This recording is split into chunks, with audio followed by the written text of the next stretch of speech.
Welcome to the Emergency Management and Preparedness Inclusion of Persons with Disabilities webinar series. I'm Lewis Krause from the Pacific ADA Center, your moderator for this series. This series of webinars is brought to you by the Pacific ADA Center on behalf of the ADA National Network.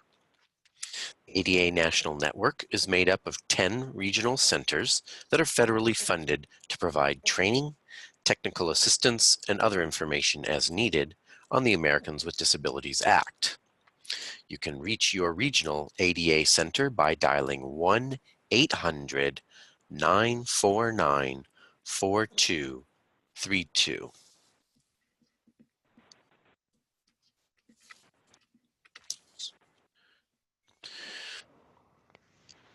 As always, sorry, one second.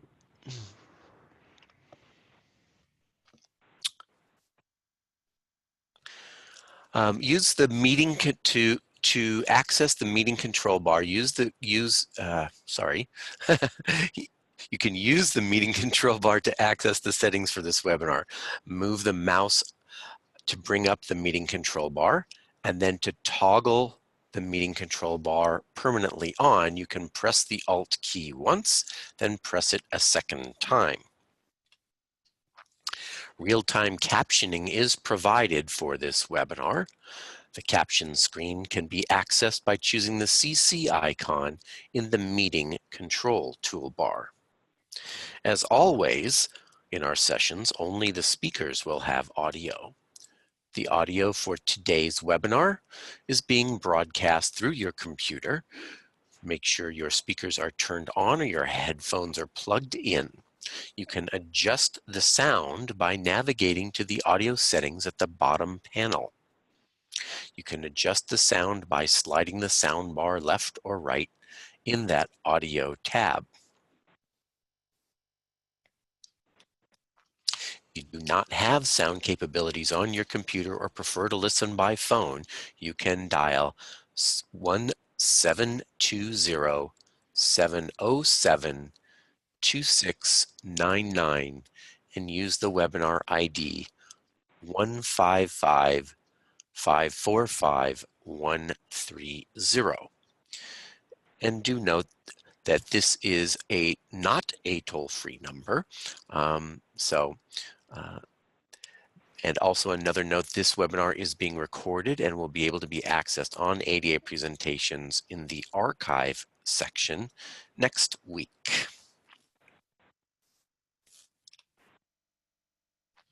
This is the 7th year of this webinar series, which shares issues and promising practices in emergency management, inclusive of people with disabilities and others with access and functional needs. The series covers topics on emergency preparedness and disaster response, recovery, and mitigation, as well as accessibility and reasonable accommodation issues under the Rehabilitation Act of 1973, the Americans with Disabilities Act of 1990, ADA, and other relevant laws. Upcoming sessions are available at adapresentations.org under the Schedule tab in the Emergency Management section. These monthly webinars occur on the second Thursday of the month at 2:30 Eastern, 1:30 Central, 12:30 Mountain, and 11:30 a.m. Pacific Time. By being here, you are on the list to receive notices for future webinars in this series. Those notices go out 2 weeks before the next webinar and open that webinar to registration. You can follow along the webinar platform with the slides. If you are not using the webinar platform, you can download a copy of today's PowerPoint presentation at adapresentations.org and go into the Schedule section of Emergency Preparedness. At the conclusion of today's presentation, there will be an opportunity for everyone to ask questions. You may submit your questions using the chat area within the webinar platform. The speakers and I will address them at the end of the session, so feel free to submit them as they come to your mind during the presentation. You may type and submit your questions in the chat text box area, or you can use the keyboard to press Alt-H and enter the text in the chat area as depicted on the screen. If you are listening by phone and not logged into the webinar, you may ask your questions by emailing them to ADA Tech, that's ADATECH, at adapacific.org. If you experience any technical difficulties during the webinar, you can send a private chat message to us by typing in the chat window, look for Pacific ADA Center. Type your comment in the text box and enter. And again, if you're using keyboards, you can use Alt-H to access the chat box and do the same and put your comment in. You can also email us at adatech@adapacific.org, or you can call us at 510-285-5600.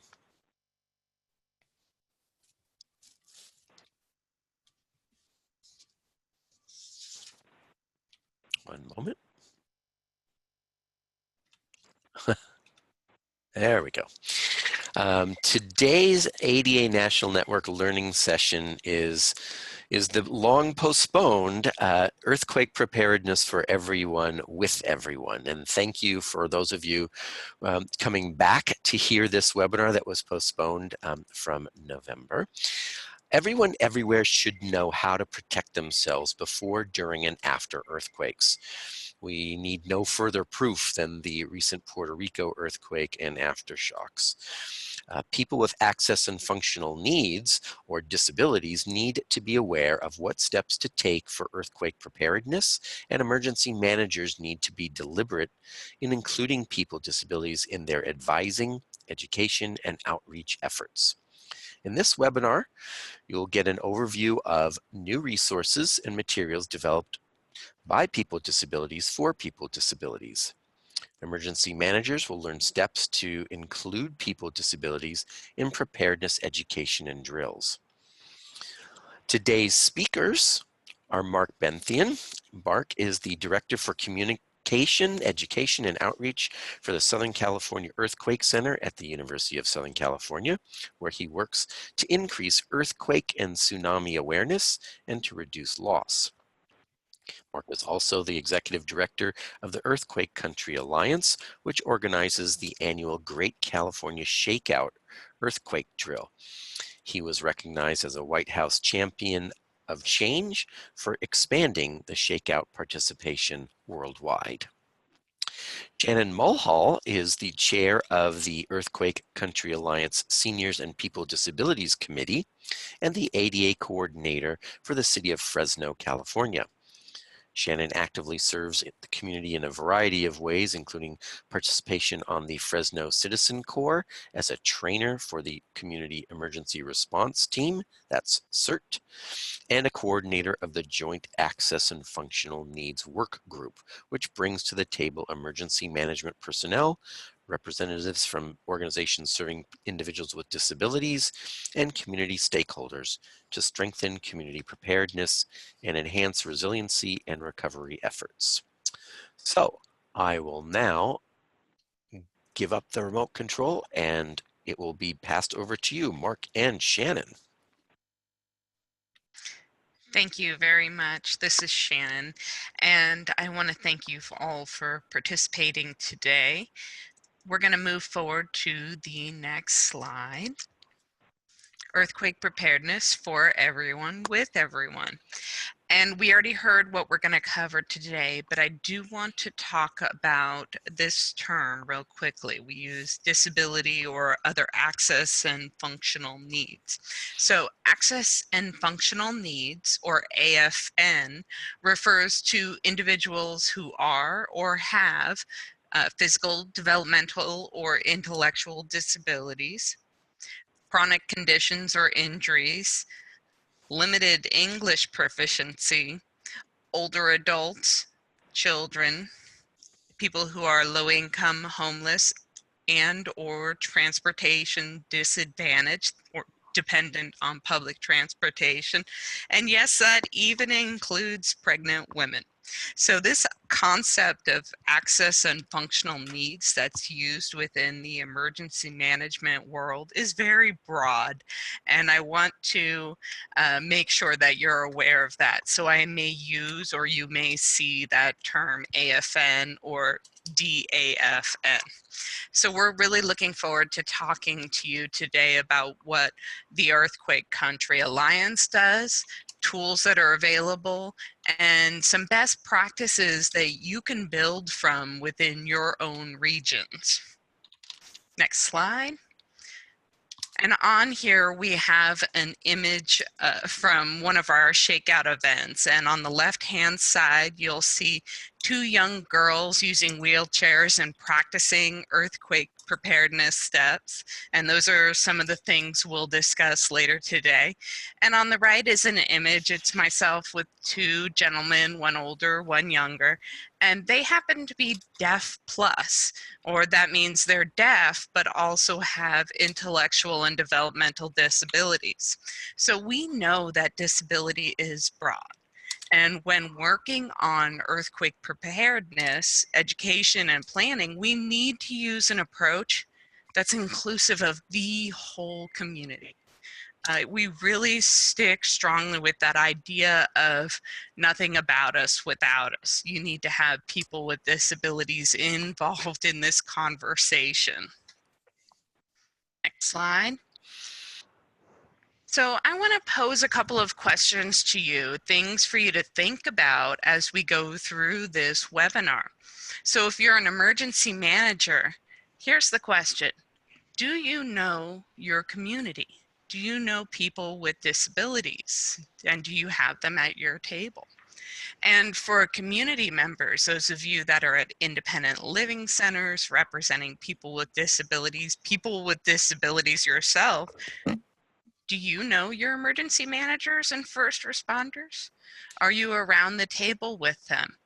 Because in order to truly have a whole community approach, we need to shift this conversation away from partnership and towards relationships. Because we know that when we build relationships long before a disaster, we're more resilient and more able to respond during a disaster. You want to have that first name basis relationship at times when it's calm. So when it's not, emergency managers, you know who to reach out to, and community members, you know what's expected and how your government jurisdiction, your first responders are going to respond during and after an earthquake. And that's really a key component right there, is build relationships, not just partnership. We've got this formalized MOU, but we know who we need to know, and we have experience in advance about disabilities as an emergency manager. All right, next slide. Additional questions. So have you considered what that means if you have an access and functional needs, if power, gas, and phone lines are not working? What can you do independently as a person with a disability? With what do you need assistance? Will regular sources of assistance be available? So if you have a personal assistant that you work with on a daily basis, what does that mean if the disaster strikes when they're not with you, right? What if roads and sidewalks are impassable? What if transportation is unavailable? How will you maintain supplies of water, food, medication, and other needs? And these are things that in this webinar, we can't answer for you as a person with a disability, but you need to be thinking about and having these conversations, because all disasters are local. And for an individual with disabilities, you really have to start with yourself and then build out from there. And first responders, be thinking about the role that you may play in connecting people with disabilities to the answers to these questions. How does your jurisdiction work within the community and what resources are available, what resources are made available. Next slide. So who's responsible for answering these questions? Well, it's you. You as a person with a disability are the single most qualified person to prepare yourself for disasters. And you know your disability, you know your needs. And so later we'll be talking about some things to consider in broad terms that you may apply to yourself. And then for those in government emergency management, listen to what your community says they need and meet them where they are at. That's going to be very important. But before we get into that, I want to hand it over to Mark to talk a little bit more about earthquakes in general. So we're going to advance to the next slide and go ahead, Mark. Hello, everyone. And really, we don't want to get into a lot of geologic and seismological detail here, but mostly just to show this map of the US, all 50 states. You'll see Alaska on the right and Hawaii on the left there too. And this shows in a very simple way where the highest hazard or threat from earthquakes is across the country. The West Coast, you'll see, has high hazard all the way along through California and up through Oregon and Washington. Alaska and Hawaii have high levels of earthquake hazard because of the faults and structures there too. You'll see that in the central US near Memphis, there is what looks like a bullseye, and that is because we know that there have been very large earthquakes there, even back in 1811 and 1812, and famously large earthquakes. Not a lot of buildings there at the time, so not a lot of damage, but people were there and told a lot of stories. But even on the East Coast, there have been earthquakes in Charleston and back in the 1800s, and in Virginia as recently as 2011. That was felt all across the East Coast and up into New England. So most states can have earthquakes at different sizes, but the key thing to also think about is people travel. People go to school in different places, people go on vacation, people travel for work. All the reasons that we go and we may be effectively visiting earthquake country, places that have an earthquake risk. And so knowing how to protect yourself, knowing what to do if an earthquake happens, and planning ahead, especially if you're someone who has a disability or access and functional need, if you're going to be in any area that has certain types of hazards, whether it's earthquakes or tornadoes or flooding, hurricane, other potential hazards, it's good to know what to do. Next slide.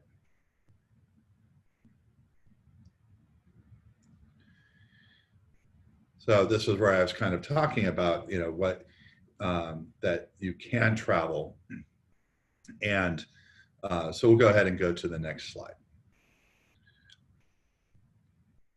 In our introduction, it was described that Shannon and I are part of a group called the Earthquake Country Alliance, and we are a California-based partnership of many people, organizations, and local groups.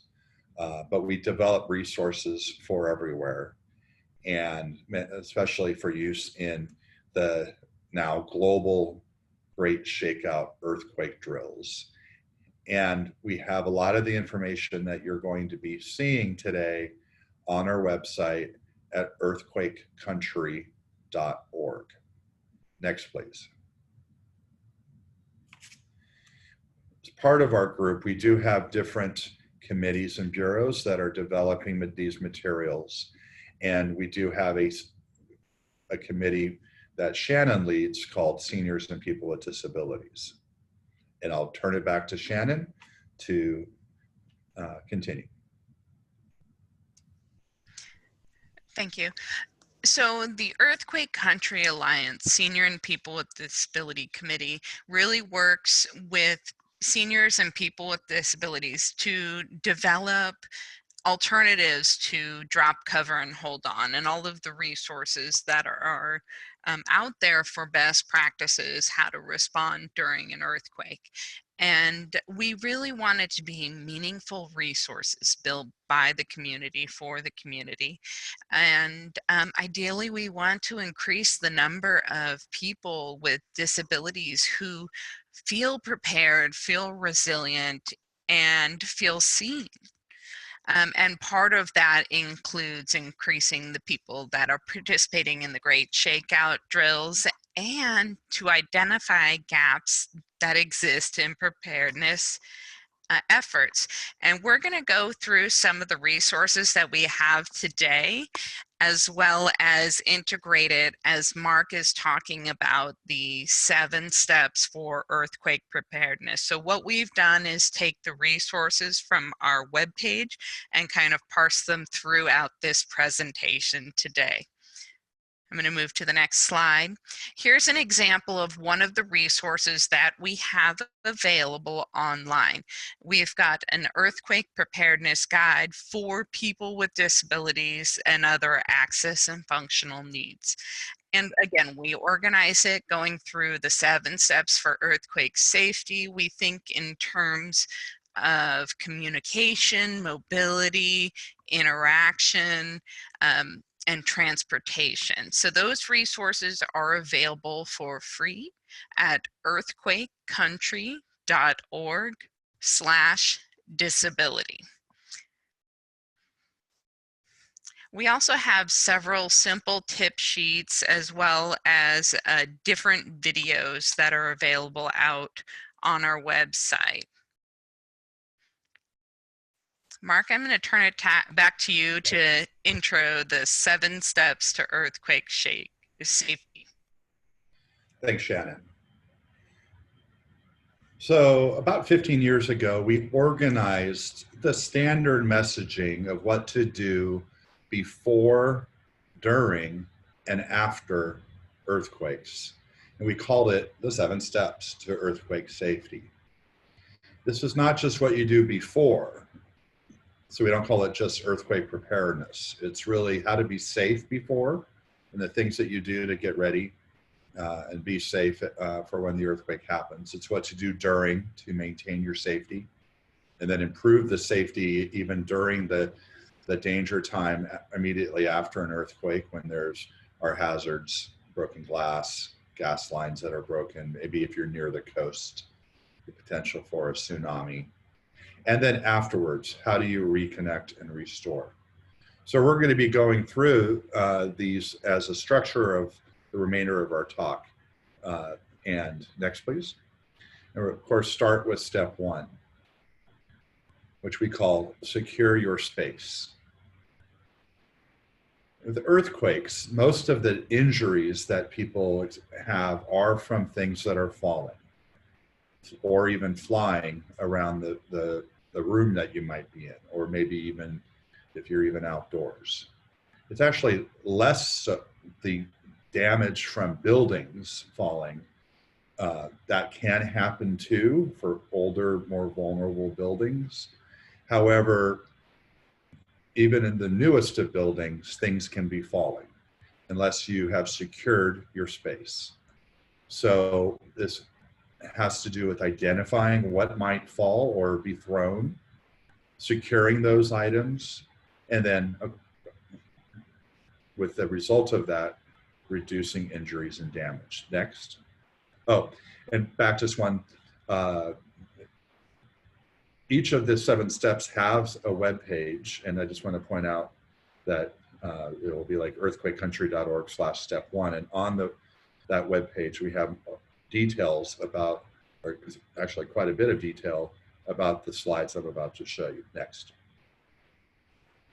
So of course you want to secure furniture that might fall, and especially furniture that's tall, that is heavy. This is important for everyone because of course things might fall and break, They might fall on you, others, including your pets, and especially for people who use mobility devices, if they fall and block your exit for after the earthquake when you're wanting to move outside and you're in a wheelchair, you may not be able to exit because you're not able to move over the fallen bookshelf. So there are simple straps you can get from online or at home improvement stores. We recommend a flexible nylon strap that bolts into the wall and then secures to the furniture with adhesive. Some will have Velcro or a clip buckle so that you can remove or you can move the item away from the wall and then put it back if you need to clean or if something got behind the item. Now, including for these and for some of the other items I'm about to show you, that they have different levels of complexity and maybe dexterity needed to either install or then to use and move, as I said. So you'll need to judge that for yourself and maybe ask for assistance. On this slide, we're looking at a bookshelf that fell in the 1994 Northridge earthquake and spilled its contents all over the floor. It looks like the shelves in that bookshelf were secured into the bookshelf so they did not fall. But some bookshelves are not like there. The shelf is just sitting on pegs. And that is also something you may want to consider. There are pegs that you can screw into the shelves themselves so they won't fall out. We also see a filing cabinet on this slide that is secured with a special heavy cable, steel cable, because the filing cabinet is very, very heavy. So you may want to adapt what and look for specific things. The diagram on the right shows an inset of how that is secured to the studs in the wall. So you don't just bolt into the wall in any place. You want to bolt into where there is wood behind the drywall or the plaster. Next, please. A very dangerous and growing issue in the country are flat screen TVs.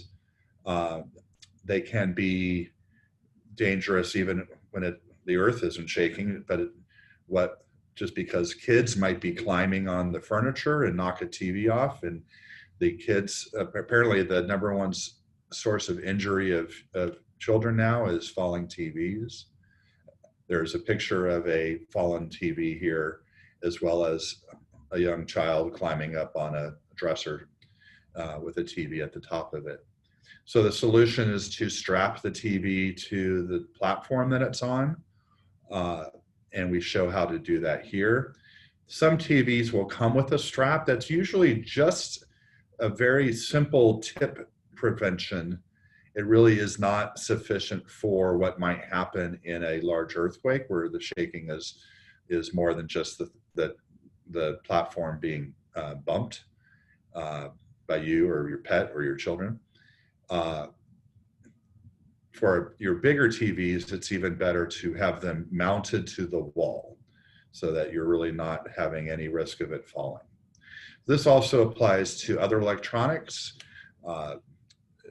your Blu-ray players, your computers, your maybe even kitchen electronics like microwaves. There are straps available, desktop computers, other monitors that you can secure so that things won't fall. Next, please. For people with disabilities, they often have essential equipment like oxygen tanks and other life support devices, maybe even lifts and hoists. And these are all very specialized type of equipment that you want to look at or ask those who might know, how would I secure this so this would not fall on me or injure people? So that each one might have a different way that you would secure those items, but keep that in mind. Next, please. And if I may, one of the things to think about is just your placement. Even some of these lifts and hoists, for example, the one we see on the image here is on wheels. It's gonna move, but it also has a lock on it. And so part of that is building into your practices or the personal care attendance practices. Where will we put the lift or hoist when it's not in use? And lock it down every single time. It's one of those practices that you have to build into your daily routine if it's not there already. And just take that moment to think about, where are we putting the equipment when it's not in use? How are we leaving it? Because we know that these lifts and hoists are moved and used on a daily basis. And so it has to be a practice you're doing on a daily basis. One of the other concerns with these oxygen tanks, again, is wheels, which is there to make it easier to move around. But what happens when the earth starts shaking? So really take time to look at your essential equipment, how it's used, and your practices for storing them when not in use. Thanks, Shannon. So just to continue with the general principle remains, you're looking at what items around you might be potential hazards if they were to fall. And of course, wall hangings, pictures often have glass artwork. It may have glass in front of it. And if that were to fall and break, you'd have broken glass. That can be dangerous for people who might be barefoot. Really, you don't want to put glass framed items above your beds that can fall on you in bed or in other places you spend a lot of time. And their recommendation is to use closed hooks when you hang items. And there are a variety of types of these. In this slide, we're showing a few different types of closed hooks that are either nailed or screwed into the wall, and the wire that may be behind an item to hang it on the wall can go through that hook. And some items don't have that wire, so it's just a matter of thinking through, how do we secure this appropriately? You may even add such a wire or have another way of securing. So again, it's just thinking through, how do I protect myself and others so that there won't be injuries. Next. Smaller items can also be dangerous if they fall, especially glass items. And they may also be your collectibles, things that if they were to fall and break would be heartbreaking for you. They may be family collectibles or mementos, or just your favorite collection of figurines or other items. So there are ways to secure those so that they won't fall in most levels of shaking too, using different types of earthquake putty. There's ones called Quake Hold. There's also a clear museum wax that is especially good for glass items on where you're putting them down, so you don't see the kind of white putty through the glass item. And you put it at the base of it and you kind of rotate it, kind of screw it around, and it will provide a good hold. And then when you want to remove it at some point, you just kind of rotate it again. But during shaking, it is almost like glue, yet it typically does not leave any residue on the item or on the counter or wherever you're putting that. We have a picture here showing a dresser having fallen over and a lot of things broken. Also, a few items on a glass shelf that is angled up, and the items we're seeing are holding in place even at nearly a 45-degree angle. So that's just something to consider too. And all these materials are things you can get online, search for Quake Hold or museum wax, or at home improvement stores. If you're in earthquake country, you're perhaps more likely to find these items in stores. If you're not, then maybe online. Next, please.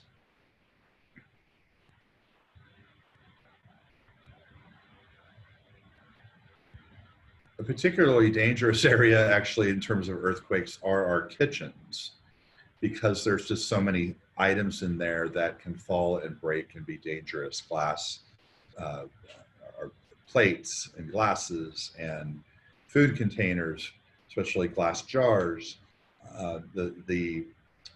And many of these, of course, are in cabinets. There are various types of latches that can be installed in your upper cabinets.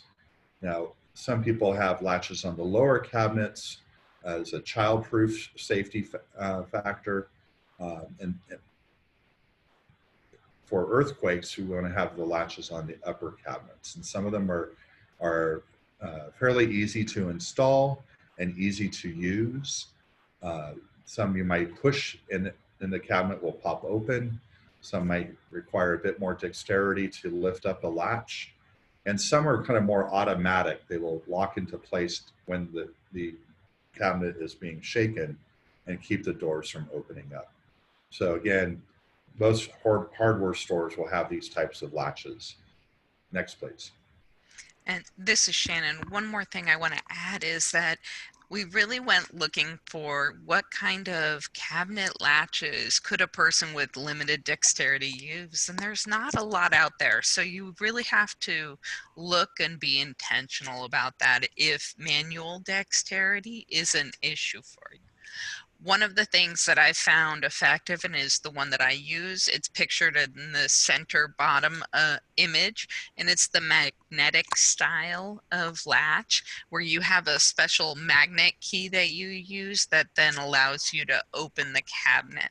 Now the challenge there, of course, is two-hand operation, but it is an option based on your dexterity. So again, you have to be intentional looking for what's going to work for your individual needs and know that just like everything else, one size doesn't necessarily fit all.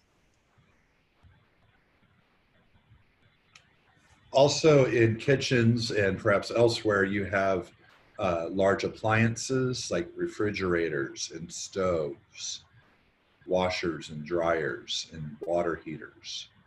And especially if these are gas powered, you want to make sure that those are connected correctly, that you're using flexible connectors so that if they move, they won't break that gas line.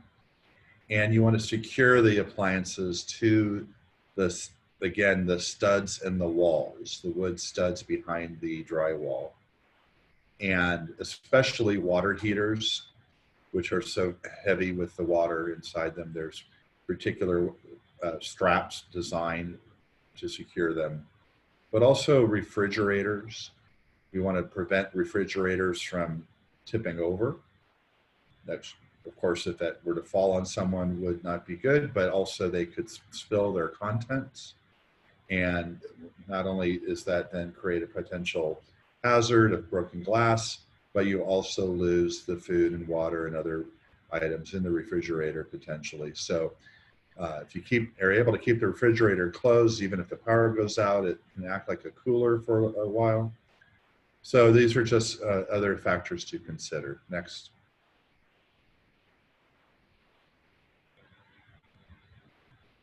So to summarize and really kind of give an action, really today, wherever you are, or wherever you may go later, perhaps you're at work now, look around the office, or later at home, move a heavy object to a lower location.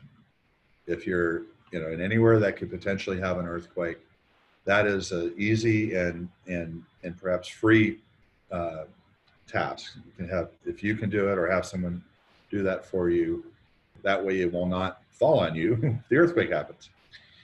We have a lot of these resources on the website at earthquakecountry.org/step1, step STEP number 1. And You can make a list of the hazards in your environments that you want to secure, figure out what you need to use to do that, and get those over time. You can invite family, friends, neighbors, and others to help install those items and perhaps help them as well. Next. Now we're just to move on now to step 2, we call plan to be safe. So this is where you're developing your plans for what you're going to do when the emergency, in this case, when the earthquake happens, and in the aftermath, the period, for a few days afterwards. What, certainly planning with your family and others you may live with, planning with others you spend a lot of time with at work or other places, how you're going to communicate with each other if there's no phone service, how you're going to meet if you're not able to get in touch. Are you going to have a common meeting place? What are your plans? And a lot of information is also under earthquakecountry.org/step 2. Shannon's going to kind of go a bit more into this in terms of the type of planning you would do as someone with a disability. Right. So one of the things that our committee looked at was how can a person with limited mobility or perhaps limited cognitive function, or any person really, be more secure? How can you plan to be safe? And this concept of personal support team, or PST, came about, where you really want to think of at least 3 people who are within your world. They may be at home, at work, someone that you do a recreational activity with, and that knows your unique needs. So sit down with that person and create a plan and say, hey, look, when a disaster happens, can I call on you? Can I count on you to check on me if communication breaks down? Or creating that unique plan that involves others. The ultimate goal is to be as independent as possible, and also to make sure that if you have additional needs, there are those resources in place. That may even be as simple as telling someone, I'm going to need assistance getting my prescriptions filled. And on here we have an image of 3 women looking at prescriptions and filling them into a go bag. So this personal support team concept is a growing concept, and really, I think it's important for any person with or without disabilities, whether or not you have access and functional needs, to have those people in place, people who know your plan, who know what to expect, and know what to do as a unit. I think of myself, I'm a working mother. And so if I'm at work and my kids are at school when a disaster hits, uh, do I and their other parents know who's doing what in that kind of situation? That's part of how you need to plan to be safe, and why a personal support team is important for any person.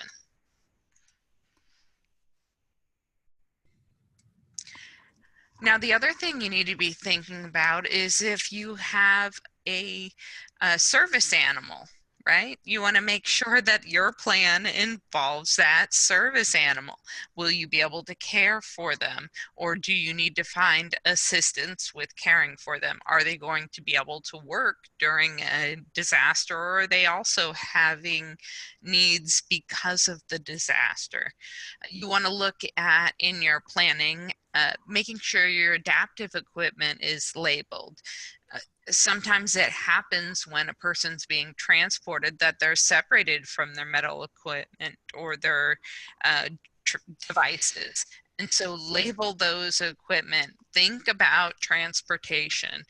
My normal mode may be using paratransit. So if that's not available, but I still need to go somewhere, what am I going to do? And really creating levels of plans related to transportation, related to care, related to support. Next slide. Mark, do you want to talk about step 3 now? Yes. So the next step after you've got your plan in place, and really all of these before steps, the step 1 through 4, they're kind of can be being done all at the same time, or not. You do a little bit here. You just want to move everything forward. So it's not that you necessarily do them and complete each step before looking at the next. It's really, but for earthquakes, we do put secure your space first, because we do want you to identify something that if the earthquake were to happen in the next day, you will have prevented a potential source of injury. But as we move into kind of what are you going to need after the earthquake, that when power may be out for a couple of days or longer, water may be out, you may not have access to getting prescriptions refilled, and other special, looking at what you need if in a situation like this is when you're going to do that. So you want to look at having supplies in different locations.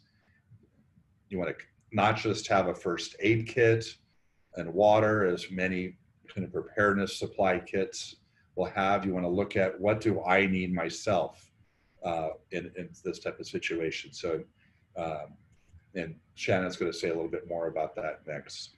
But again, a lot of information is available on our website for what you want to have in different places.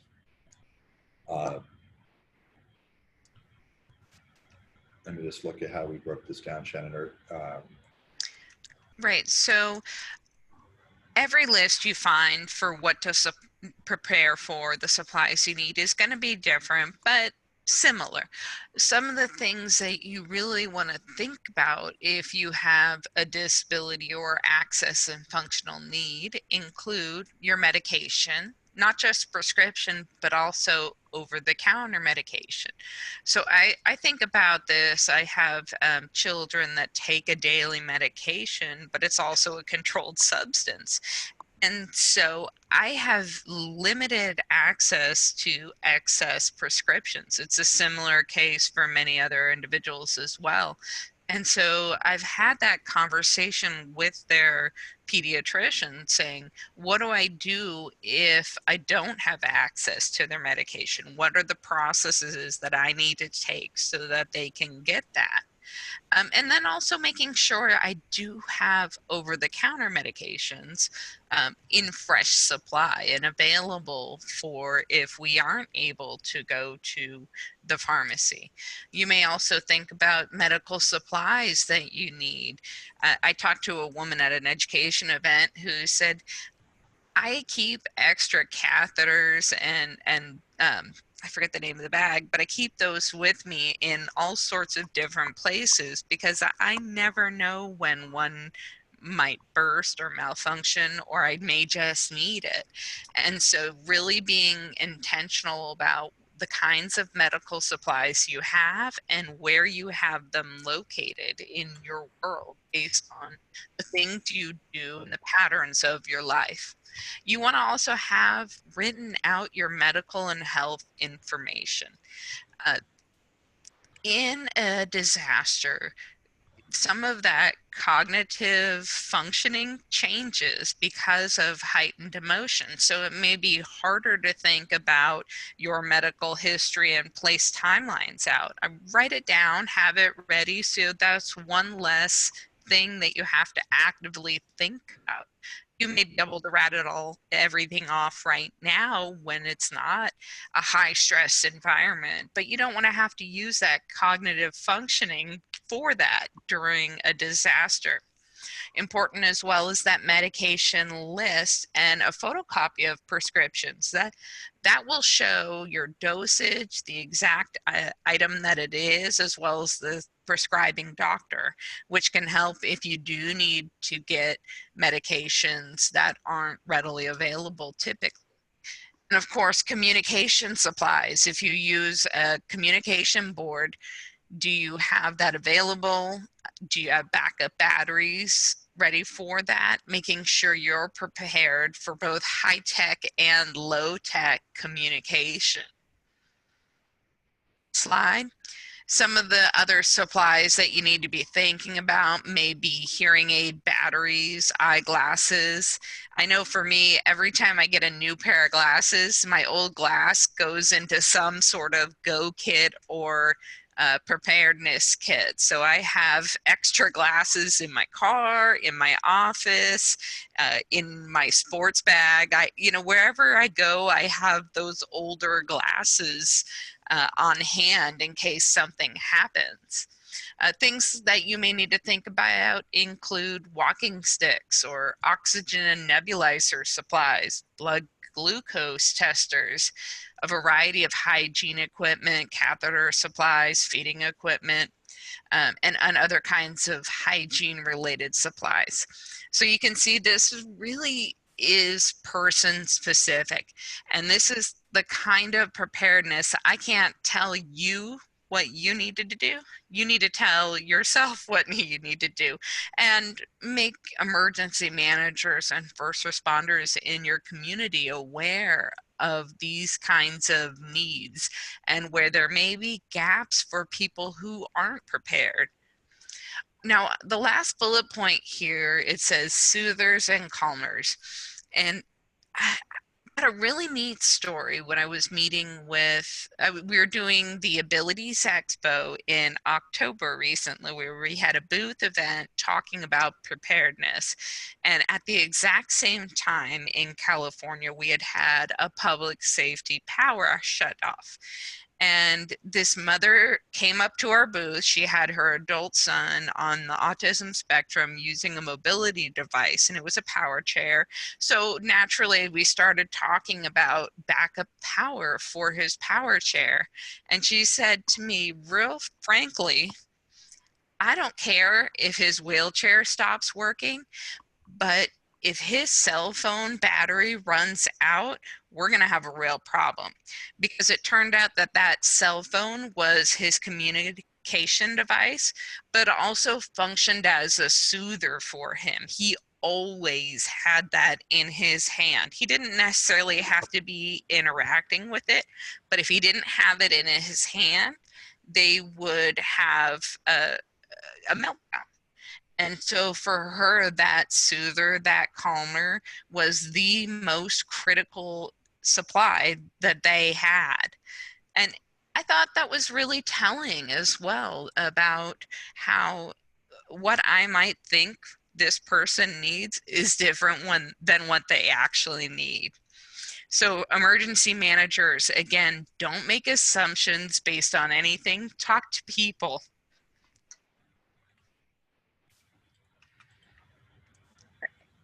So some of the things you may need for your service animals include the dog license and ID tags, copy of any kind of service animal documentation you may have. We know under the ADA, you don't have to certify your service animal, but you may have other additional information that would be useful.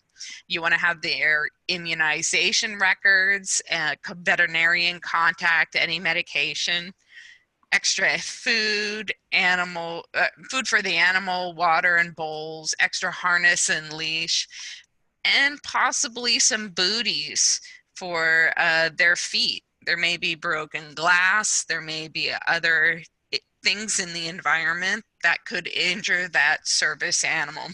Friend of mine said that her service dog hates wearing booties. So if you have a service dog and you're planning to use booties on them, you may have to practice and really run them through that. And that may go without saying, but it was really cute thinking about this dog prancing and pulling his feet up every single time he had the booties on because he just wanted them off. But that's something that's going to be important for that service animal, is their protection so they can continue to work. Something that's not on this list but might be important as well for the service animal is if they have a favorite toy or soother for when they're off duty. This is going to be a high stress situation for the service animal as well.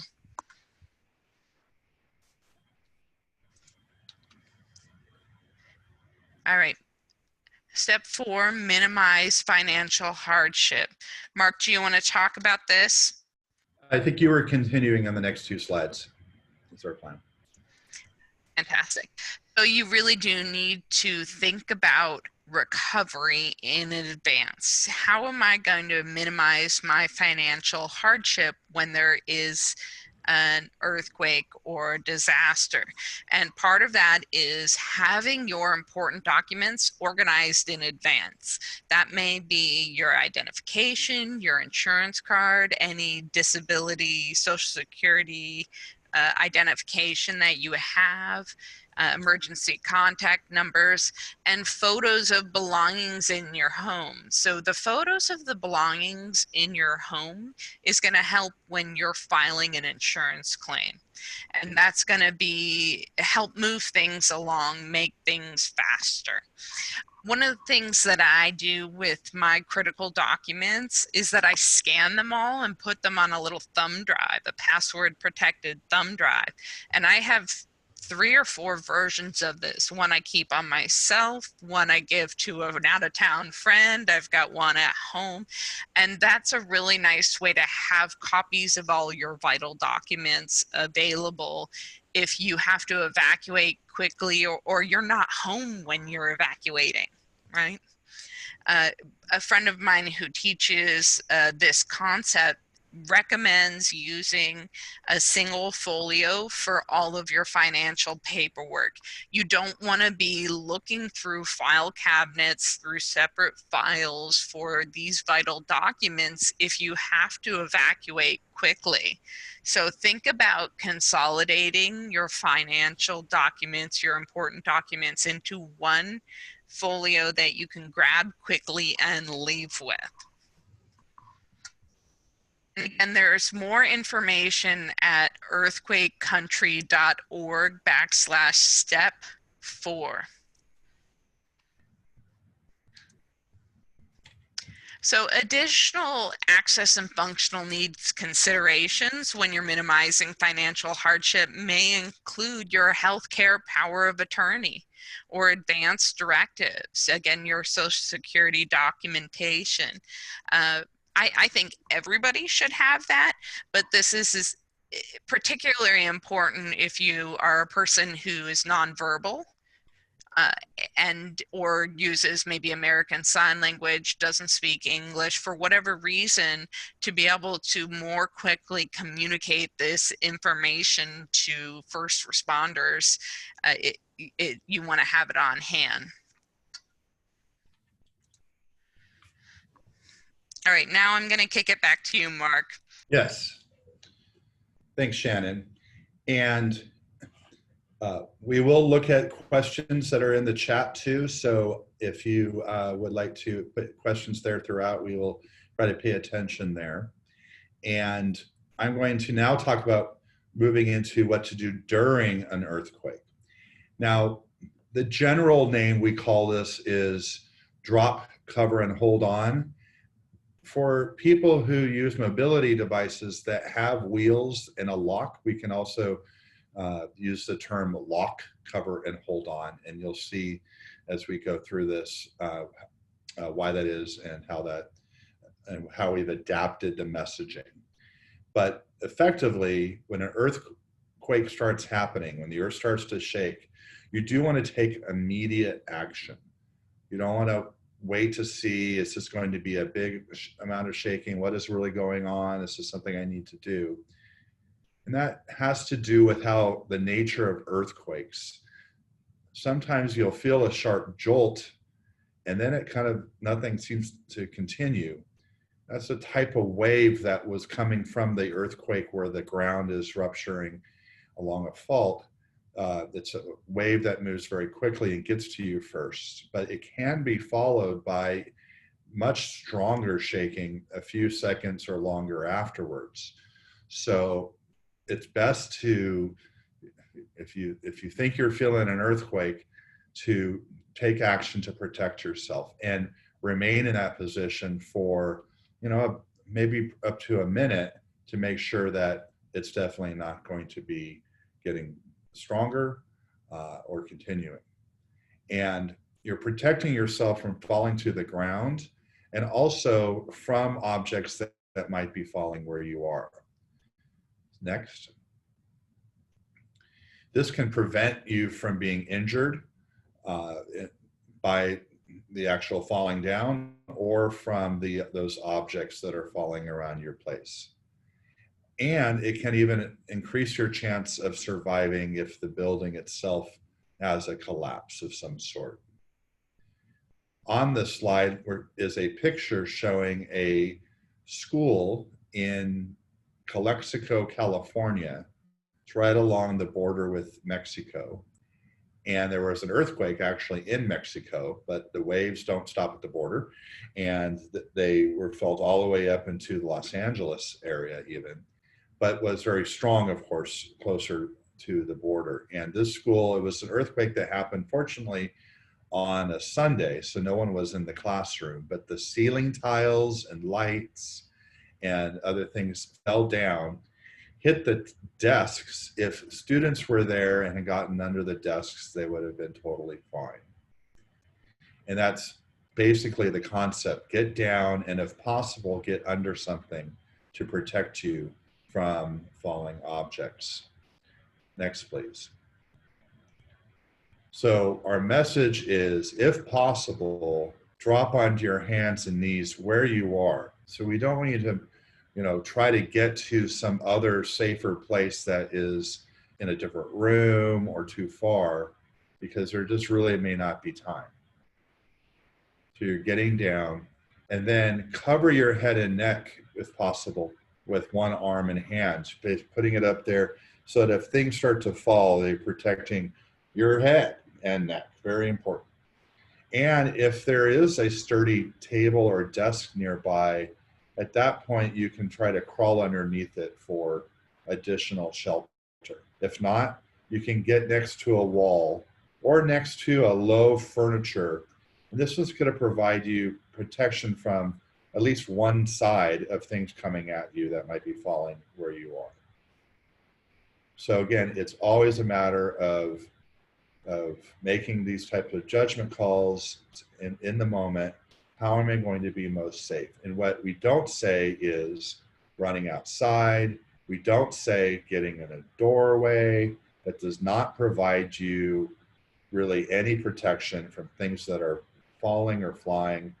And it does not provide any protection if even the building is going to collapse. The doorway is not going to magically be standing straight up in the air with building away from you. The building's would be right in the door frame effectively. So it's not a safe space. Next, please. Now, hold on part of drop, cover, hold on is if you are under something and if possible able to hold on to it. That way, if it starts to move, you're able to move with it. And if you're not under a shelter, really try to cover up everything as much as you can, both arms and hands, and you're leaning over, you're protecting your vital organs as well. So this is for people who are able to get down and to do these types of self-protection procedures. Next, please. Now, for a person with a disability or access and functional needs, you're gonna have to adapt your response. If you can drop, cover, and hold on, do that. But if you can't get back up again, we don't necessarily want you getting down. Now you're stuck, right? So we're going to go step by step in a few slides what to do if you're using a cane, using a walker, using a wheelchair. But ideally, you want to minimize your movements and protect your vital organs, bending over and covering your head and neck. And if you can't cover your head and neck, cover your torso. I also encourage any of you on this webinar today to instruct others how to assist you, and that practice is key. We play how we practice. So if you don't practice doing these steps, that may not be effective. Now, one of the questions that came up on the chat is asking if a closet or a bathroom are a good place to protect yourself. If you happen to be in the closet in that moment or in the bathroom, don't leave it. Stay there, drop to the ground, cover, and protect yourself. Drop, cover, hold on. Lock, cover, hold on. But what we saw in the 94 Northridge earthquake is that 55% of the serious injuries resulted from falling, tripping, or stepping on objects. So moving to a different location while the earth is shaking is not the safest thing to do. So moving on, we're going to look here. If you have a cane and you know you can use that cane to get up again, drop down, keep your cane with you as you cover your head and neck. If you're able, crawl under a piece of furniture and hold on. Now, if you can't get back up again with that cane, you may want to sit in a nearby chair. You may want to get as small as possible, but keep your cane with you. That's really helps you with your independence.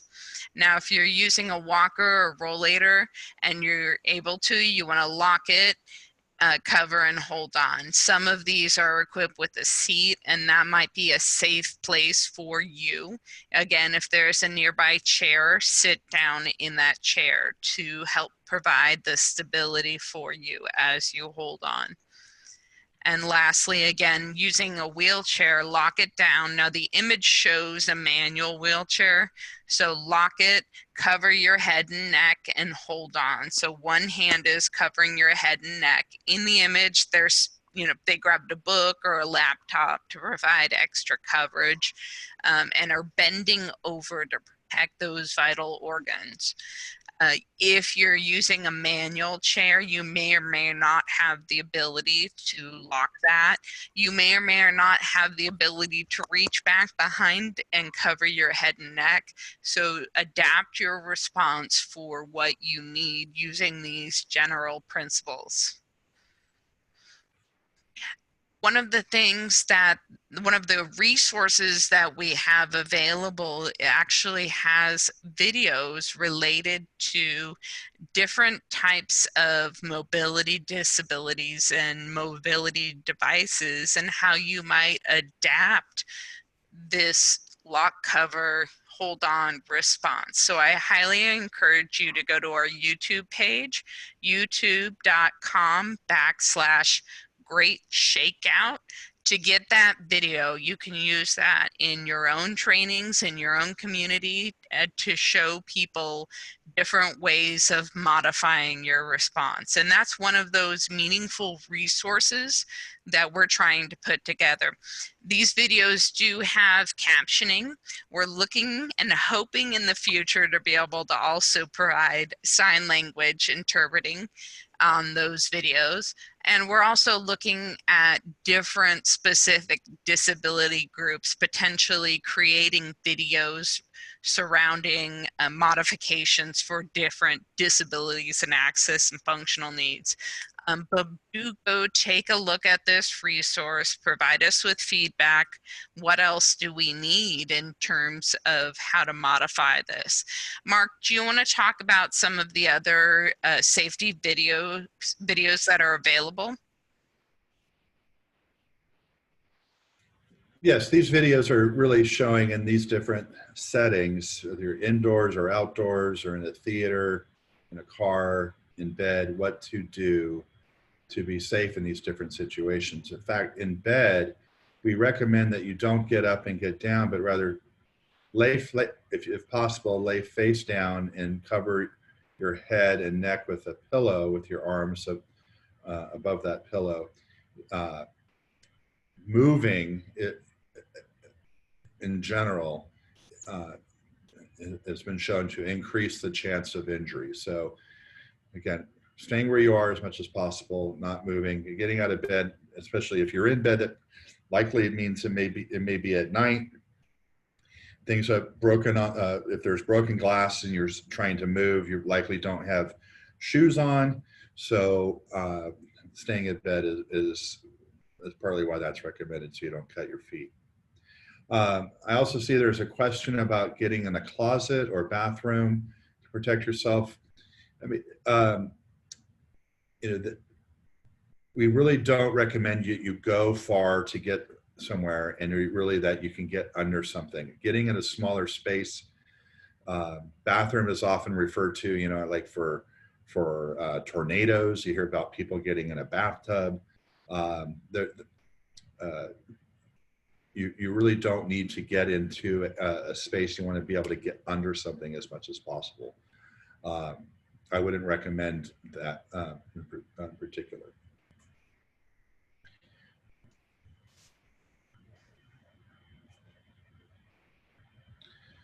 And then, after an earthquake, we are continuing now we're looking at what may be dangerous even after the earthquake shaking has stopped. And this is where you want to both help people who have been injured. You want to prevent further injuries or damage by cleaning up broken glass, or perhaps turning off gas if there's a gas leak. And of course, you want to connect with personal support teams. And this is still in the day, especially the day of, maybe the first couple of days after the earthquake. Of course, what also will be happening in any large earthquake is there will be additional smaller earthquakes called aftershocks. So you want to be ready to, again, protect yourself, whether it's drop, cover, hold on, or lock, cover, hold on, or the other suggestions, and be prepared. Likely not a larger earthquake, though that is possible, a small percentage possible, small probability that you could have a larger earthquake that follows. So just be ready for that. Shannon, we want to talk on this one?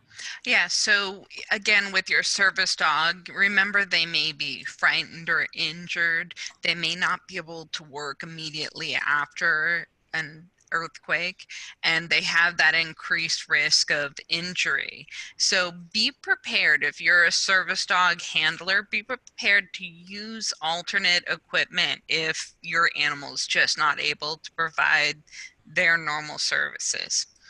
And then we'll move into step 7. And this is really important to restore your daily life, reconnect, repair, and figure out how to rebuild.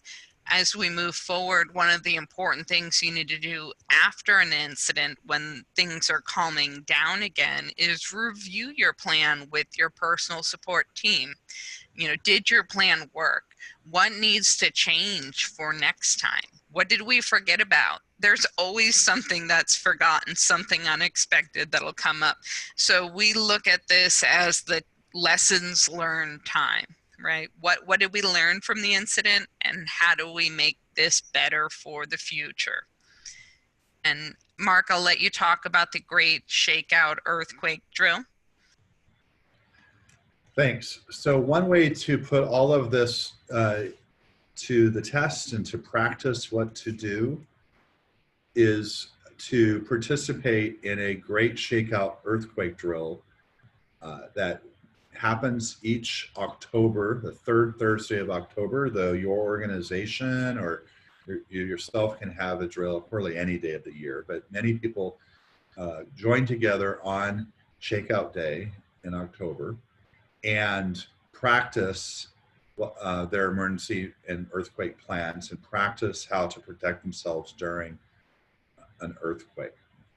The largest groups are schools and organizations and businesses and government agencies, but also families and households practicing earthquake safety and other aspects of their emergency plans. And we actually had millions of people participate across the country and around the world. And we have many people who do this in many different settings. And so on the screen is a collage of pictures from people in a workplace, at a church, at a preschool, people in their community emergency response teams, and at a long-term care facility, people who are in wheelchairs. So it really is the aspect that everyone can participate in the shakeout. You can register your participation and be listed and counted in that total and get updated news and safety tips emailed to you directly. And or you can encourage someone who in your organization may be the emergency preparedness type person to register the company and then be able to get that information and share it. It's all about having peace of mind that you've taken action and it potentially helped others to know what to do. We have a variety of materials, drill manuals to show how to have an organizational drill for different types of companies and businesses and organizations, and different levels of drills from that very basic, just take 1 minute to practice how to protect yourself, drop, cover, hold on, and its various adaptations. And then also maybe doing something more, including an evacuation, search and rescue, or even up to a level of how you're going to get back to regular business. One of the things that we've done in our region is develop working groups, not just with ECA, but also within my local city and county jurisdiction. And I find this to be very valuable because we meet on a quarterly basis. We get around the table emergency managers, people with disabilities, organizations serving people with disabilities, first responders like Red Cross and other organizations that will be doing support services. And in my local community, they know each other by name in advance. And this is something that you can do in your region, whether you're on the community side or the government side. And one of the most important things we do in our working groups is look at these 3 questions. What do responders need to know about the population you represent? What assets does your organization bring to the table? And what tools should responders know about to assist the population you represent? I tell you that these 3 questions start powerful conversations. Go ahead and use these questions, start answering these questions collaboratively, because those of you in disability organization, you're rich with assets that will benefit the local response. And so I encourage you to develop those working groups and build relationships through drills and exercises as well. So pictured here is the late Richard DeBelder, who my emergency manager at the time met 8 years ago, and the 2 of them are having a conversation at a conference. Now, Richard made a huge impact on him. If you don't know Richard DeBelder, he was paraplegic, very active in emergency preparedness efforts for disability and access and functional needs. So the biggest takeaway for that emergency manager was our need to include people with disabilities in drills and exercises. And since that time, I've changed emergency managers multiple times, but that messaging has carried forward with each new appointment to that role. So those of you in emergency management, that is my charge to you. Make and hold space for community members with access and functional needs. And what's fantastic about Earthquake Country Alliance resource materials is you don't have to create a drill. It already tells you how to do it step by step. And through that, you can integrate people with disabilities into those shakeout events. I'm going to move to the next slide, and some of the things you need to think about when you're creating accessible shakeout events are your accessible location. Is there accessible parking? Does the event room allow people to navigate? Are the restrooms accessible? Is there access to public transportation? You also want to make sure your shakeout events include information how to contact interpreters or captioners if requested. You want to provide nonverbal information and also large print material. So really think about the whole community as you're putting your event together. Work with your local community as well on what you need to have in shakeout events and in different drills and exercises that you're doing. And again, the Earthquake Country Alliance, one of the big events we do every year is outreach at the Abilities Expo, where we do workshops on preparedness and have collaborative representation from the California Office of Emergency Services, Federal Emergency Management Agency, American Red Cross, and other local partners. So these kind of booth education events are very reproducible, and I encourage you to do that. On our website, we do have PowerPoint slides that are ready to go that you can grab and tweak and modify for your needs. Mark, we're at 12:50. Do you want to power through these next couple of slides? Yes, I'll be very quick. We've also worked with an organization called Prep It Forward in Southern California. They have developed some toolboxes with presentations and courses, and you can go to prepitforward.com. Next, please. And they have a course on how do you talk about shakeout, including for people with disabilities and access and functional needs. And it's a train the trainer program as well as the course to be delivered. And it really is somewhat similar to the topics we've talked about today in terms of what to do during an earthquake, how to be prepared, and the available resources. And a lot of supplemental resources for trainers and students and what you'd have in a course. So a lot of the materials that we've developed in ECA are provided. And next, and there is an academy that really trains those trainers in over a course of days. So that may be something, it is offered in Southern California, so you can look at that. They may be offering that online at some time too. Prepitforward.com is the partner and where you go to find more information about that. Finally, this slide summarizes where to find some of our resources, earthquakecountry.org/disability. And to participate in Shakeout, you can go to shakeout.org/register. If you are an organization that serves people with disabilities, there is a category that you can select, the disability/AFN organization, or on any category, you're able to indicate how many people with disabilities are in your group when you register. Next. In the slides that you'll have available is our contact information, web pages, social media, so you can look for that. Basically, info@earthquakecountry.org is an email address for sending us follow-up questions. And this is Shannon. I do encourage anyone who's interested in getting involved, reach out to us. We're happy to add more voices and more perspectives to our committee as well.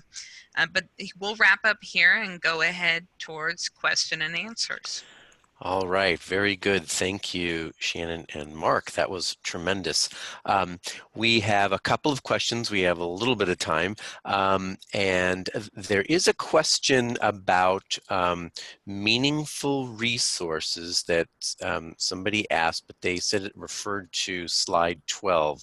So Gabe or whoever's got control, can you navigate back to slide 12 for a moment? And let's see what we're talking about here.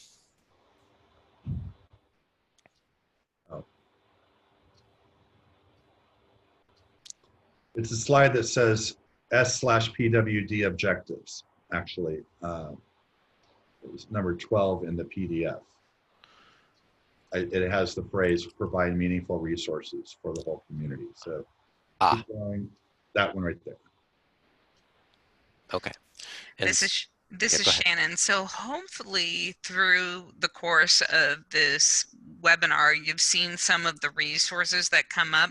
But again, go to earthquakecountry.org/disability, and it is a repository of all of the resources that we've put together related to earthquake and emergency preparedness for seniors and people with disabilities.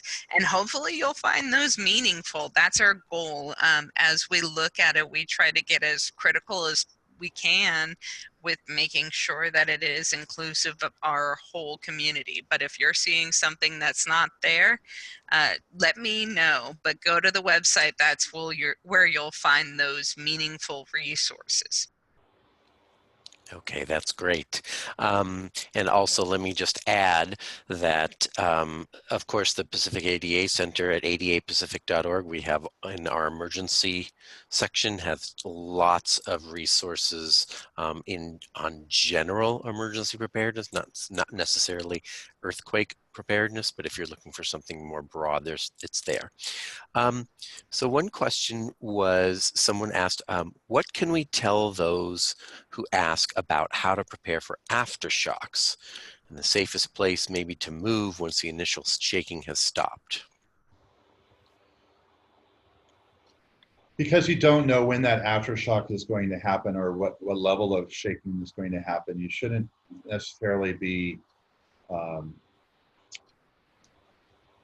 limiting your life for some period of time worrying about the aftershock. If you start to see that in your building where you are, you actually see cracks in the walls, and that's going to be common if there's a very strong earthquake and in your building, it may be a sign that your building had damage to where you would want to exit. If you don't see that, it's not necessarily an immediate thing that you should do is to evacuate. In fact, that may be taking that action may put you at higher risk because things fall off of buildings at exits and such, and maybe as you're exiting, after an earthquake, an aftershock happens and something falls on you. But if you do see such cracks or other signs that maybe the building is no longer safe, or if you're directed certainly by people to evacuate, do so and remain outside. Don't go back in for probably at least that first hour or two, because that's when really the major aftershocks are going to be happening. They can still be large for some period of time, but they'll be less frequent as the time goes by. But basically, always be ready, even like you should always be ready for that first earthquake, for the additional earthquakes that can follow. That's great. All right. And also, whoever has control, go ahead and scroll back down to the bottom so that everybody gets your contact information and whatnot in case they didn't get it first time. Whoops, went too far. All right. While that's coming up, we realized that many of you may still have questions for the speakers, and apologize if you didn't get a chance to ask your question. You have their contact information there if you'd like to follow up with Shannon or Mark. Also, if it's an ADA related question, you can contact your regional ADA center at 1-800-949-4232. And I also want to remind you, you're going to receive an email with a link to an online session evaluation. Please complete the evaluation for today's program, as we value your input. And we want to thank our speakers today for sharing their time and knowledge with us. It was really great, and I think people really enjoyed that. A reminder that today's session was recorded, and it will be available for viewing next week at adapresentations.org in the archives section under emergency preparedness. Our next webinar will be on February 13th, and we're going to be joined by FEMA's Region 9 and some emergency managers to talk about how they have done their preparedness for all hazard emergency planning for the disability community. So watch your emails 2 weeks ahead of time, ahead of that for the for that webinar and the announcement of the opening of registration. And we hope that you can join us. So once again, Shannon and Mark, thank you very much. And to the rest of you, have a great rest of your day, and we'll hope to see you next month.